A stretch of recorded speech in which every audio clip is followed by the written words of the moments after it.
Welcome to Cosplay Stitch and Seam. I'm Panin. I'm Beefire. And I'm David. Hooray! Good. As always, if you guys would like to get a hold of us, share your cosplay stories, share your inspirations, your goods, your bads, you can email those to us at cosplaystitchandseam@gmail.com or you can go to the website and fill out the Google form, and that's at cosplaystitchandseam.com, or you can go to our Facebook and join our group, send your message there, and while you're there, join our group, sharing our work in progress Wednesdays. It's really awesome community. And while you're on the internet, if you want to help us out, leave us a review on Apple Podcasts, Stitcher, or wherever they let you. And there are so many other ways to help us out, not necessarily just leaving a review, but sharing with a friend the podcast, an episode that you think that they would enjoy. Or you could go to our Patreon, patreon.com/cosplay stitch, and our coffee, KOFI and Cosplay Stitch. Nice. And we do have our next Cosplay Chronicles Patreon event coming up, either the first or second weekend of December. We should have a solid date for that soon. Woo! And yay, I'm excited. So much exciting. Yeah, that's about it.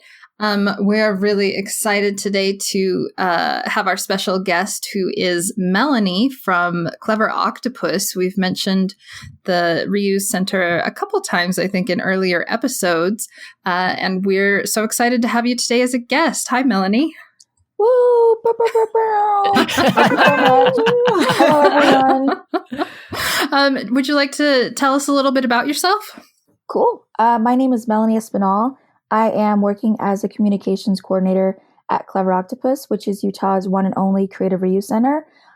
Super stoked to be a part of an organization that is really invested in just thinking creatively about like our relationship with waste, how we consume products, how we just look at every material and how it can be used in different ways for everyday life, but also for projects.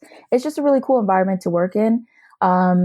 And I just love the message of creative reuse, which, if you are not familiar with, is using a material outside of its original intention in a different creative way, whether it's for art purposes or for functional life. Like a creative reuse garden could have, instead of planters, if you have extra baby shoes, you can make planters out of baby rain boots, stuff like that. It's really cool. It's really cool. And honestly, it applies to all things. And it just makes you really creative in all aspects of your life, of trying not to waste and trying not to unnecessarily buy things that are new or that cause all these energy wastes in big companies. Not going to name drop, I'm not shady. But all these huge companies whose jobs it is to just put as much product out as possible when we know that that's not good for the world. Anyway, she got off in a tangent. No. That's all great. As a cosplayer, that definition of taking something and using it for something that it wasn't its original purpose for, that's what cosplayers do, especially when we're beginners and we look at everything and go, how can I turn that into a costume? Exactly. Home Depot is not walk in there and find, tools and things. It's, that would be a really cool sci-fi thing. And just looking around the house and I've seen costumes that have just been made out of just leftovers of recycled materials from home. And I absolutely love seeing that and want to see more of it, which was when we heard about your guys' place, we were like, oh my gosh, this is perfect. Especially since you guys push the artistic route and cosplay is, kind of artsy. It's I'm way excited to have you on this. This is awesome. For sure. Speaking of your reuse center, where can people find out more about it online? You can visit us at www.cleveroctopus.org. And we're also located at 2250 Southwest Temple in South Salt Lake in Utah. Awesome. So what kind of got you into this in the first place? What drew you to Clever Octopus?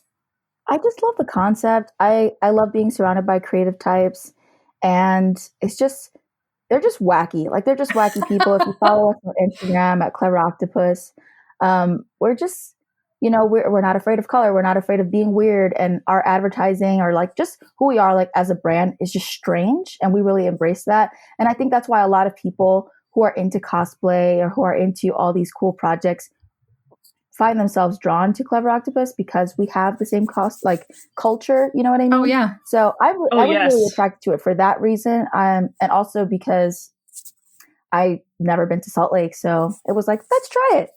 Awesome. So you personally, Melanie, what kind of do you consider your crafting specialty? What do you like to do when you're not helping promote the Reuse Center?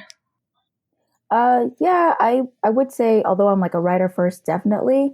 I do like to like collage stuff, and I'm trying to learn how to crochet because everybody that is just coming to the shop is always making these really cool things with crocheting and knitting, and I'm just so jealous. Oh, nice. That is awesome. And so, so I'm trying to learn how to crochet. I'm really into collaging. I'm really into like found journaling, like found poetry. Oh, cool. Because words are my thing. So I went to Yellowstone recently, and well, not recently. That's a faux pas, COVID time. I went to Yellowstone within the year, and I got their pamphlet material, went home, made a cool poem about it. It was awesome. Oh, nice. Love that. Wow, I really love the creativity in this. Like, I have like walked by Clever Octopus. I think I went in once because it was really close to where I used to work. And like, it's just like such a creative, magical world to like come in at. Yeah, I think so. It's like, and I also forgot to say what it is. Like, it's a warehouse. So besides from the programming that we do, like STEAM activity kits for kids and seniors and all that stuff, it's really like the first function it has is being a warehouse. So we take materials donated from the public or from businesses, and we recycle it into our community. So if you go to our warehouse, you'll see unopened or gently used art supplies that are cheap, like acrylics, like gouaches, like I don't even know how to say that right. Gouache, whatever. That's cheap. There's a bunch of stuff, and I think it's like a really accessible way of making things, especially like it's funny because thinking about cosplay when I was a kid, like I was so into anime and all this stuff, and I wanted to cosplay, and I just thought it was so expensive that it would have been so cool to have a place like this near me at the time where I could pick up fabric, where I could be encouraged to learn how to sew and not think it's like some high class thing that you have to pay to learn how to do, you know? I don't know. Oh, cool. totally. No, I actually went in there a couple weeks ago and I signed up for your winter fair. So I actually have a booth with you guys. So I'm really excited about that. But I did also want to check out like what the shop was like. And it was so much fun. And I love that you had like a little like sewing room. So it's all the different notions, it's all the fabrics, and you find stuff there that like you wouldn't find in like a retail store. You can find like really unique fabrics. You can find like really unique buttons and zippers and all kinds of like I got a couple of embroidery projects just for fun.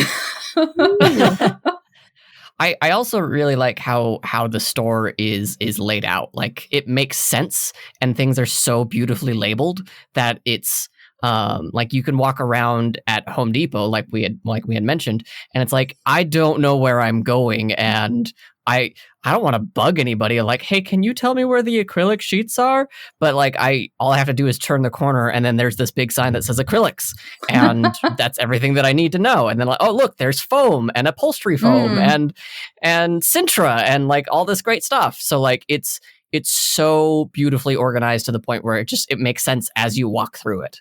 Wow, thank you. Thank you for tooting our horn. We appreciate you. We did not pay for this. We thank you.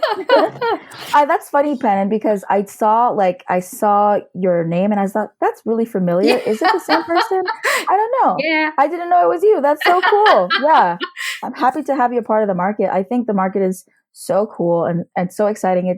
And a lot of people are finding out about it. And it's just really cool to see how something that was made out of a COVID necessity, like a COVID adaptation, is, how people are in the community are finding it. So.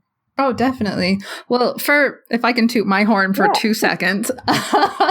So for my shop, I actually make bags and purses and things out of upcycled fabric so that I can get fabrics secondhand that are durable and nice and like good to use for this. It just like I love it so much. It just makes my bags like a step further that I'm not using as many just retail materials. So I was very happy to find it. Yay! So you had mentioned this, like you have Steam events, and I'm assuming it's not Steam, the gaming engine. And no. Pannon mentioned the winter event. What are these events that you're talking about? Yeah.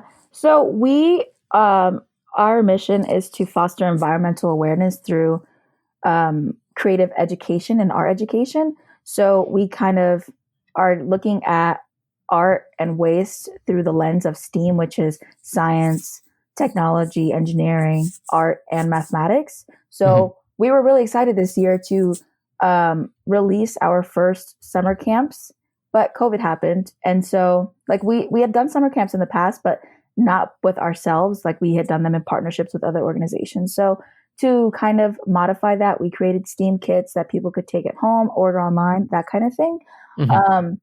So that's kind of how we're doing that right now. When it comes to the Not Your Mama's Market, that is a winter market that is the second annual. So I'm so excited about it. And we are partnering with the Utah Pride Center and KRCL Radio. And it's really exciting. Basically, we have vendors sign up and they donate an item to the silent auction of UPC or Utah Pride Center. And they'll hold a silent auction. And then the funds from that will be funneled into SAGE, which is their senior LGBTQ plus programming, which is really exciting. And so right now the market's going on from November 9th to December 18th. And people can go to cleveroctopus.org/winter-market. And they can look at our cool vendors. We've got over 30 vendors this year, which is great. And I think it's weird, but it's kind of almost easier instead of being an in-person event, because in the past we'd have to budget for tables and do this and do that. And for some people that might not have been accessible. So this time around, vendors only had to pay a flat rate and donate an item, and they can pocket all of, the sales that they make through whoever decides to click on them and buy the things from their shop. So it's really cool. Dude, that's amazing. Like, I knew you guys are like super, super awesome, but I didn't realize just like the reach that you guys have, like from the LGBTQ plus community to just like the STEAM stuff. I love STEAM. You can ask anybody. I love it when people combine art and engineering together. But like, wow, that's impressive. I was going to ask, because I saw this on your website, what are the Clever Octopus mini grants that you guys have done? The mini grants. I don't know why I did that. Because it's oh my God, I've been transported. Jeez, it's too late for my brain. So the mini grants are our way of kind of helping nonprofits and educators in our community get supplies. So really depending on what I think, first, I think a lot of people might even know this without recognizing that teachers are pulling into their own pockets all the time to supply the needs of their classrooms. I'm like, whoever doesn't realize that, please realize it. Because for real, it's what I'm doing. And it's like, it's honestly a shame. And people could go back and forth about funding and all that stuff ad nauseum, whatever the case.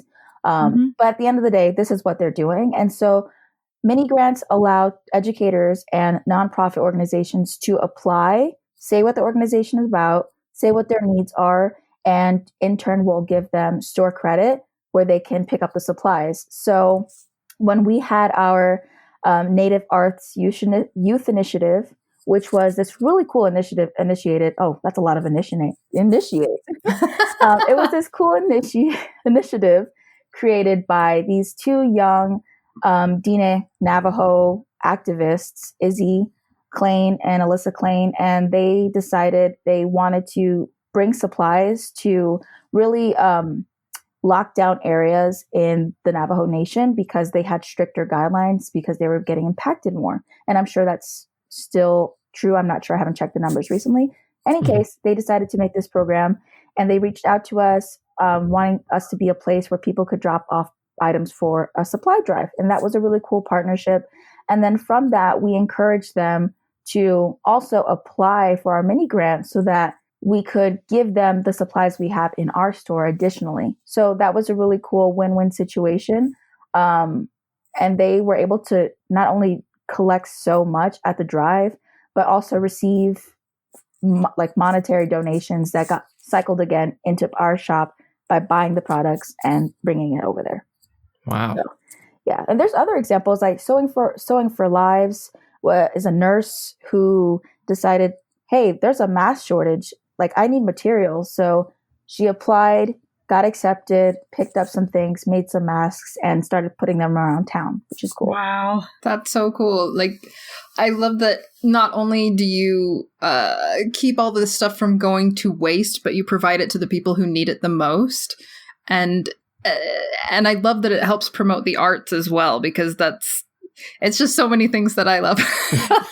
I'm feeling it.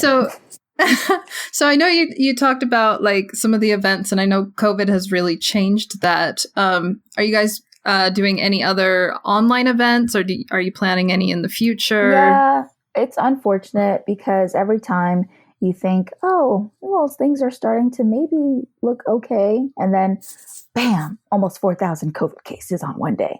So we're really trying hard, like we're really trying hard to and ever since the inception of COVID, we really have had like more strict guidelines than a lot of organizations. So like no more than 10 people in the store per time. And it's a big warehouse, Mm-hmm. and, no families over, like it used to be 2, but then it went up to 3 and different like things that we did to make sure that we're keeping our community safe.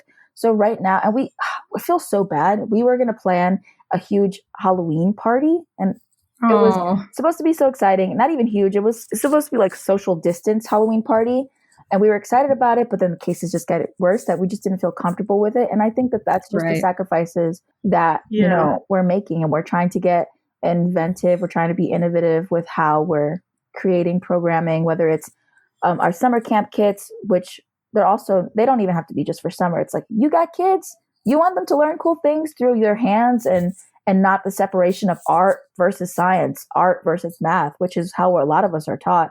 Then get a kit. And they're often on a sliding scale. So I think we have, I forget which one it is, the Planet Utah one, I forget, but that's an example of a sliding scale where it could be like from $45 to $100. So for people who can only afford $45 for the 5 kits that come into that one kit, it's like there's 5 activity kits in that one bag. Then they can pay $45. But if they can pay more, the more that they pay is the more that gets funneled into us when we, partner with programs like when we have our Octo box, which is a huge little box that we put outside of our store, and we fill it with free art supplies or free activity kits. And we like hit people up on Instagram and say, hey, Octo box is full, come and get it. And then it'll be empty the next day. So it's really cool how when people can give extra, and we've had people buy the kits and instead of $50, they've spent $100. And it's like, we appreciate you. Yeah. No, that's cool. Because a lot of our listeners are like out of state and all over the place. Are there ways that they can still get involved on your website? There's definitely ways. I would say the Not Your Mama's Market is like the biggest way right now, because not only are you going to be supporting our local artists, which by the way, like that should be your first goal anyway. It's like all these, here I come again, crazy vigilante, but all these companies are making so much money, and our communities are not seeing as much of it as we could be.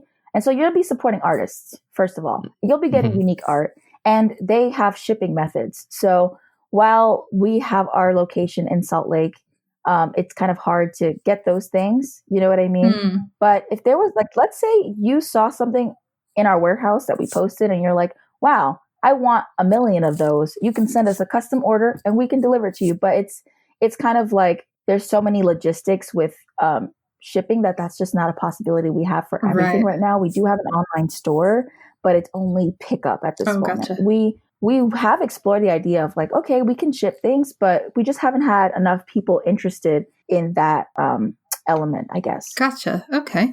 I did want to ask a little bit about how Clever Octopus got started, and why the name Clever Octopus, of course. Do you mind telling us a little about that? I wish I created it. That'd be so cool.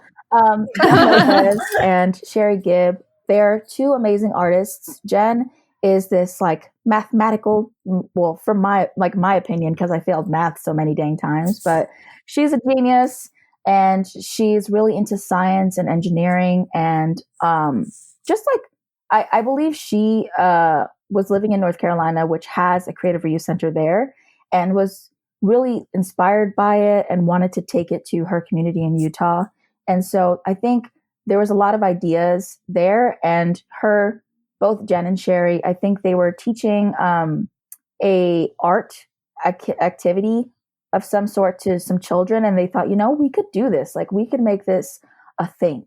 And I'm sure that they had no clue how big of a project it was going to be, like most things. And it just kind of took over, and it's been, we started in Murray, so we moved. We had to get a bigger location because it just wasn't enough space. But yeah, it's really just two art educators coming together, deciding like, we don't really agree with how art is being taught all the time. We want people to feel more comfortable creating. We want people to think that, like, not have a distinction between what's art and what's like a DIY project. Like, you know what I mean? Like, you have this idea of who shops at Joann, and then you have this idea of who shops at Home Depot. But why can't they be the same person? Right. You know what I mean? Totally. So I think that that's a lot of what they were coming with, and trying to just be crafty and just be good to the environment and have all those things be combined. Okay. That's really cool. This is so freaking inspiring. Like, I love it. I'm just like sitting here being like, I love these people so much. So we've talked a little bit about like what you guys do, but what's it like behind the scenes? Like, what goes into a work day with all the collecting and sorting and yeah, it's also like a little different now because of COVID. But I mean, from my end of things, I am the communications coordinator, so it's a little bit different. But our shop staff get to see some really cool things. Our shop manager, Karina, is awesome. She's really responsible. Karina and Casey, our warehouse manager, they're really responsible for the layout of the shop and how, how easy it is, because they're both artists. Like, Karina's a painter, makes amazing things. Casey is a jewelry maker. And they really are coming from the perspective of, what's this going to look like for someone who wants to craft, or for someone who's just needs inspiration to create something strange, right. But the day-to-day, I would say, is we get donations, whether it's from businesses. Like, we had a lady who used to design professionally dance leotards. So we got like a truckload. Wow. She's like, hey, I'm closing my business, or whatever the case is. I don't need this fabric. We got a truckload of spandex material, like entire rolls of spandex material. Nice. And so what that looks like now with COVID is, okay, we'll collect it and we'll quarantine it for 2 weeks. And then when it's ready, we'll put it on the floor, But it's also not just like that. We get really random trinkets and thinking about, can this sell? And if it can't sell, is it just cool and weird? Do we just want it? That kind of stuff. We get a lot of like gently used like markers that still have a bunch of ink, or canvases. We get a lot of, those classes where you sit down, like the wine and sip, where you sit down. Oh, yeah. Yeah. But they're all generic. You know what I mean? Like, they all like, this is a tree with leaves. Like, so we get a bunch of those, and people just grab them, they buy them, and they paint over them. And it's like, you can still use those things. So we get a bunch of stuff like that. We also get thrift items because we're part thrift shop. So we have like home decor, random trinkets. I'm like staring at a tapestry I got for like $4. I found the coolest thing ever. And I feel like I have a lucky job, because I see something on the floor and I'm like, ooh, if it's after a week, I'm getting that. There's this really cool, like, it's really hard to explain visually, but it's a magazine holder, but it cranks like an accordion. So it's like a plate, but then you like lift it up, and anyway, I don't know how to explain it, but that sounds so cool. Holder, yeah, and it's so cool. And I got it for $4, and that's cool. And we also have a reuse market, which is where we sell our local artists' crafts work. And so while we have our Not Your Mama's market, that's a winter market that's annual. Our reuse market is on a yearly basis. It's always in store, and the requirement, I should say, for that market is that your products have to be, I believe, 75% upcycled or gently use like recycled materials so that it is a reuse market and that it qualifies. Whereas the Not Your Mama's market is just like local artisans. So it's really cool too. That's awesome. I love that. So you've obviously seen like a ton of stuff come through, and on your Instagram tags, you get to see people like tagging stuff they've made. What's been one of your favorites, either that you've seen or made from stuff from Clever Octopus? Well, I can answer to those two questions. Yeah. So the first, we had a holiday contest, and I feel like there's so much more that we get tagged in that I can't even hold them in my brain because people are just making stuff. They're just out there, just being great, and it's amazing. But recently, we had a Halloween contest, and we had someone create this cool bird costume that was really cool. It was like out of I forget what that's called. That material. Anyway, they made it out of a bunch of paper. Really cool. And dang. Another person dressed as Suki from the Airbender, Avatar Last Airbender. And then there was someone that created an amazing costume from a character in, where is it called? I don't want to mess it up because then I'm going to get yelled at by a bunch of people. Who doesn't know the World of Warcraft character's name? The name's not here, but yeah, it's a character from the World of Warcraft, and it's intense. Like, it's an insane costume, and I'll share it with you folks. And it really looks like it's metal, but I'm pretty sure it's like made out of plastic. It's great. So that is people so get cool. really inventive, and it's fun to see. We also get like everyday hacks. Like, some lady sent me a picture of her. We get a bunch of, one of our business partnerships is 3Form, which is a company that makes tile and glass using organic materials. So like huge tiles with leaves embedded in them. It's so cool. But she got a big piece of purple 3Form tile, and she made a basketball, like the board that where, when you hit your basketball, you can tell I don't do sports. When you hit the backboard? Yeah, that thing. Exactly. So it's the only sports knowledge I know. So, we've tapped me. So we're good. Sports are Quidditch. I'm going to sleep. Okay. So yeah. It's just really cool. We get like a lot of that kind of stuff. As for what I've made, I think I can't sew. I'm like horrible, but I got some fabric samples because we get a lot of fabric scraps from like designers and things. I took them to my roommate, who is the sewing extraordinaire. Like, if there's anything that needs to be repaired in the house, she's the gal, Nice. So yeah. I gave it to her, and she made like this really cool wall art. So she just cut it up into squares and then stitched them all together in a pattern so that it can match kind of some of the other elements going on in our living room. So that was cute. Oh, that's way cool. So you guys have already expanded once, like you said. Where do you see Clever Octopus going in the future? I would love to see it go everywhere. Yes. I think Utah, I think we want to definitely expand in Utah. Right now, it's so hard to say how things will work with COVID. And there are definitely a lot of creative reuse centers in some pockets of the US and at large. There's one in Ireland. There's one in Australia. There's a bunch everywhere. It's cool. Yeah, it's really new though. A lot of people don't know what a creative reuse center is. And I think that that's part of the challenge, is making sure that people see value in our junk, because it's junk to one person, but it's endless amounts of resources to another. And I think one man's junk is another man's cosplay. Come on. They said it. Okay, not me.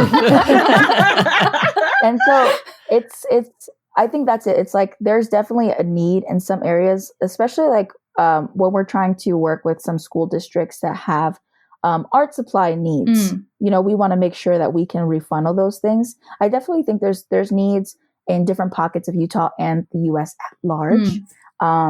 So I'm not sure where we are with that, but that is a goal to expand, definitely. That's awesome. Very cool. I really hope that you guys are able to expand, because I feel like everything that you're doing is just so noble, creative, and just in general incredible as I drop something. Because I'm just in awe. I'm dropping all my stuff. We appreciate. It's really cool when, we get to talk to people who dig what we do, because so especially now with COVID, you're like in your house working from home, and it's so hard to feel connected to things. And we're trying to organize all these drives. Like we have a nonprofit rewards program where we're asking nonprofits to basically sign up for like a mini grant, but on a year-long basis. And so we asked our community to vote on that. And that was pretty cool. We have this hygiene kit donation drive that we're trying to give to our partnerships with SWAP, which works with sex workers, and the IRC, which works with refugee resettlement and all that stuff. So we're trying to do things. Like we obviously have ambitions, and we're hoping that COVID doesn't, muck it all up for everyone. No, that's really awesome that I mean, everybody kind of hopes that the good they do will make a change in their communities. But one of the things I loved about your website is that you actually go through and show the impact that Clever Octopus has had in terms of like actual weight of recycled materials, in terms of like how many communities you've helped, and all these events you've hosted. It's really cool. I had a lot of fun on your website, obviously. Yay! Yeah, I think it's cool. There's like some glitch happening on the website now where it doesn't show you our annual report, but our annual report is fun because we kind of show how much waste we divert in terms of like strange measurements. Like that's the same amount of weight of 7 Asian elephants. Like that's how much pounds of waste we diverted. It's kind of cool. Yeah, like right now we're at, I think for 2020, more than 138,000 pounds of waste that we've diverted. Because as we receive donations, we weigh them. That's so cool that you can have such a, I don't know, visual representation of the good you guys are doing. So I just love that personally. Thank you. Yeah. So what kind of advice would you have to crafters or cosplayers who have maybe never been there and are visiting the store for the first time? I think the first advice is to obviously just think outside of the box. The Octobox, one would say.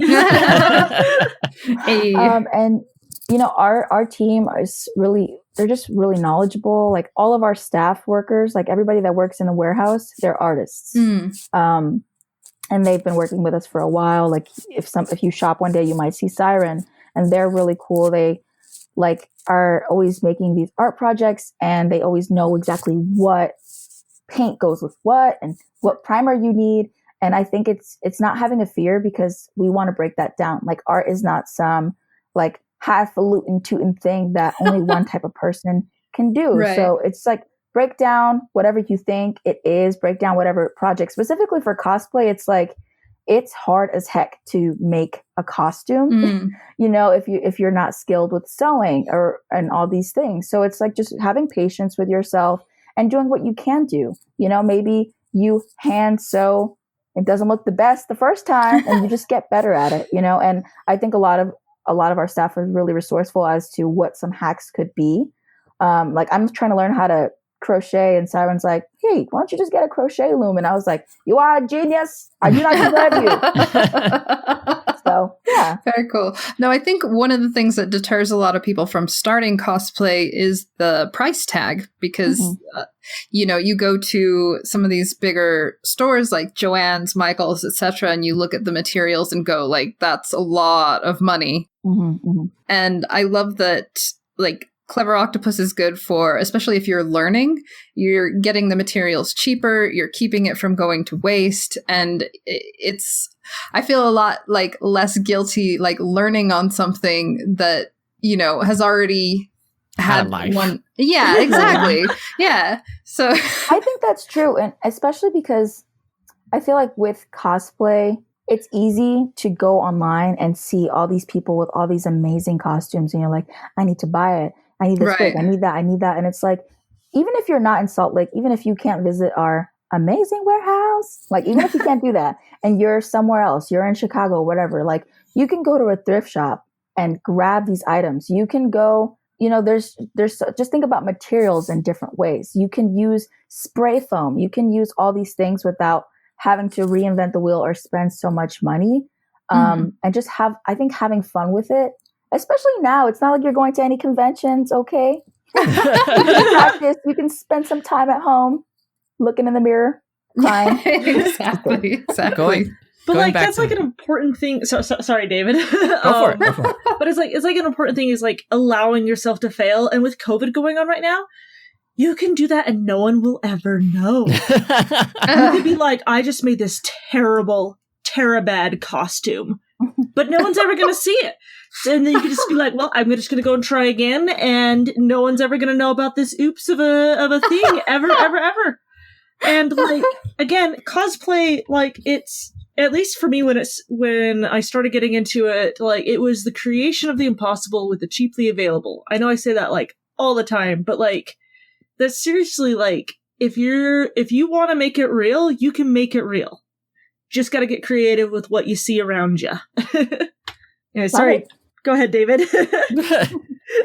No, one of the things that I'm working on right now, a lot of the tutorials and whatnot that I'm seeing, like I'm trying to make something like a helmet with horns and they stand up super tall. And a lot of people are like, yeah, get a bunch of armature wire, get a bunch of tape, and then like make a form out of that and then cut it down so you know like what your pattern needs to be. And I bought a like 3-pound block of upholstery foam, and I'm just carving that down to be the shape that I need. So that way, like, I know that I'm not making more waste in just trying to add to this one tiny extra step. And it was really great when I purchased it, because I was buying a few things as well. And I can't remember the person who was helping us check out, but they were like, oh, by the way, for this one thing, we have a sale on these on like Tuesdays. So if you wanted to get like, I don't think it was like buy one, get one. It was like buy 2 and get them for $5 or something like that. And I was like, oh, really? Like, then I'm probably going to have to come back on Tuesday. And my wife was with me at the same time, and they were getting some material, and the person again was like, what are you making? Tell me everything. Like, oh my gosh, I really love this idea. I think these colors are going to be great. Like, they are the staff there are there to be just as supportive, and like Melanie said, like, they're artists as well. And so artists love sharing their art, and they want to hear about everyone else's art as well. That is awesome. I think it's like, creative problem solving it's fun to be, especially as an artist, like when you've got projects at home and you're like, screw that, I'm never going to finish them. I'd rather help you. Yeah. Very true. Melanie, if you don't mind, you mentioned your Instagram and the website. Do you mind repeating those one more time for our listeners so they can easily find you and any other places you might be online? Love it. So you can find us at www.cleveroctopus.org. You can also follow us on Instagram at Clever Octopus and Facebook, cleveroctopus.art. We're nice. also on Pinterest, YouTube, all those things. But I would say Instagram and Facebook is really where our community tags us in their cool creations and, goes back and forth in the comments about what they want. Like, we'll post things daily, like, this is what we have. We just got this random baby doll head. Anybody want it? And they're like, yes, we still have it. Yeah. It's amazing. So we like to end our episodes by sharing like different cosplay and crafting horror stories. Do you have one you want to share with us? I feel like it's not necessarily cosplay, but okay. I tried to make a pair of shoes. I tried to make shoes. I tried to make heels specifically with espadrilles, and I was like, screw sewing. Obviously, I don't know how to sew, so I've got to fix my life. And especially, like, working at Clever Octopus is so shameful because everybody's like, oh, I made this, I made that. And I'm like, oh, I only know how to hot glue. So I was like, I'm just going to hot glue them. They don't need to be durable. They just need to be cute. And I put my foot in too soon, and I like scathed my toes. And it was not even a cute, like, because I was trying to, get the fabric to be the shape of my foot.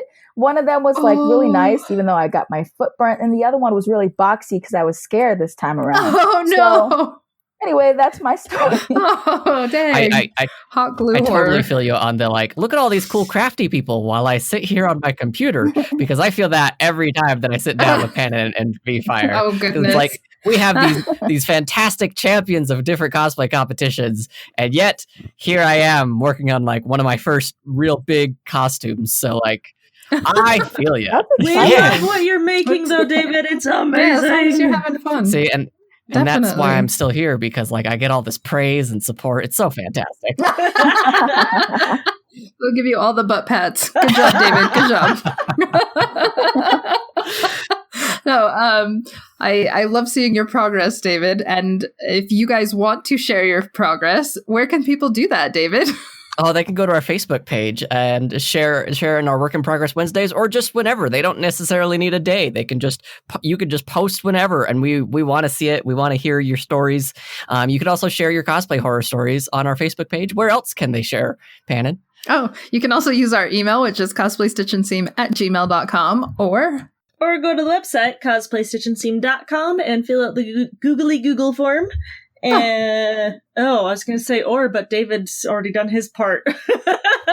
And while you're on the internet telling us all of your great progress, horror stories, happy stories, crafty stories, whatever, you can also, if you want to support us, go to patreon.com//cosplaystitch. And if you want to give us some of that hard-earned money to make sure that we continue to make a fantastic show for you, we would love to have it. And we would love to have you and give you a shout out on the show. And we also have a coffee. If you only want to do like a one-time thing, that would be awesome as well. Or if you can't support us monetarily, that's totally fine. Leave us a review on iTunes, Apple Podcast, Stitcher, wherever, and we can give you a shout out on the show. hooray! Nice. Sorry, as I choke on my own water bottle. That's so cool. It's like a Stitch podcast on Stitcher. We love that. Yeah. I never thought about that. Oh my gosh. Cosplay Stitcher. Thanks, as always, to Macy Roberts for the use of her theme song and David Jeffress for his amazing editing. How are your podcasts going? They are going. Dungeons and Dragons with Dungeons and Chill is still a thing. It's just so great to play with these people, and and even though we're not being able to see each other's faces and still have that time with each other, it's so much fun. I hope you guys come and join us at our table there. And at Comic Trades Monthly, we are still doing our comic book reads. And if you have any reads that you want, and we're covering mangas now too, so it's not just comic books. Hey. We would be more than happy to have you over there as well. Awesome. Thank you guys so much for listening. We love you all. Remember to be that positive change you want to see in your community, and we will see you later. Bye. Bye. Love you guys. Bye. Thank you.